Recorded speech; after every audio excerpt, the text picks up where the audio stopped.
Hi అండి, నేను మీ ఆంధ్రామణిని. సింపుల్గా అయిపోయి దొండకాయ ఫ్రై చేసుకుందామా రండి చూద్దాం.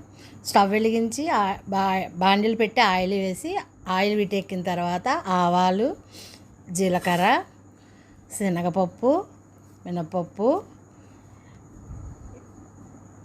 ఎండుమిరపకాయ వేసి ఫ్రై చేసుకుందాం.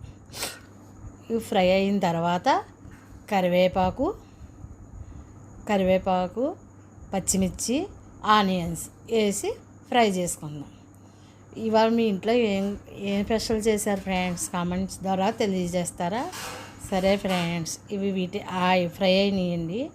అయిన తర్వాత ఆనియన్స్, పచ్చిమిర్చి వేసి ఫ్రై చేసుకుందాం. ఇవి బ్రౌన్ కలర్ వచ్చే వరకు ఫ్రై చేద్దాం ఫ్రెండ్స్. మీరు దొండకాయ రెసిపీని ఏ విధంగా ట్రై చేశారో కామెంట్ ద్వారా తెలియజేయండి. ఓకేనా ఫ్రెండ్స్? ఓకే, ఆనియన్స్ ఫ్రై అయ్యేలేదు చూద్దామా? చూడండి ఫ్రెండ్స్. ఓకే, నేను ఫస్ట్ టైం వాయిస్ ఇస్తున్నాను ఫ్రెండ్స్. ఏమన్నా మిస్టేక్స్ ఉంటే క్షమించండి, sorry friends. Okay, onions fry అయ్యాయి. ఇప్పుడు దొండకాయ ముక్కల్ని వేసుకుందాం.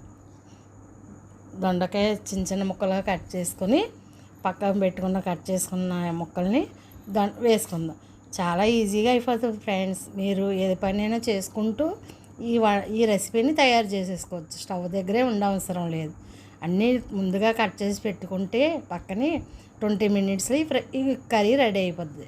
బ్యాచిలర్స్కి, డ్యూటీ జాబ్ పర్సన్స్కి చాలా ఈజీ రెసిపీ ఫ్రెండ్స్. మీరు కూడా ట్రై చేయండి. దొండకాయ ముక్కలు కలిపిన తర్వాత మూత పెట్టి 10 మినిట్స్ వదిలేద్దాం ఫ్రెండ్స్. ఓకే ఫ్రెండ్స్, మీకు నచ్చితే ఇందులో వెల్లుల్లి కారం కానీ కొబ్బరి కానీ మా ఇంట్లో అవైలబుల్గా లేవు, అందుకు నేను వేయలేకపోయాను, సారీ ఫ్రెండ్స్. మీకు ఇష్టమైతే వెల్లుల్లి కారం చేసుకోవచ్చు, కొబ్బరి తురుముకొని వేసుకోవచ్చు. చాలా బాగుంటుంది ఫ్రెండ్స్. మీరు కూడా అలా ట్రై చేస్తారని చెప్తున్నాను. ఓకేనా ఫ్రెండ్స్?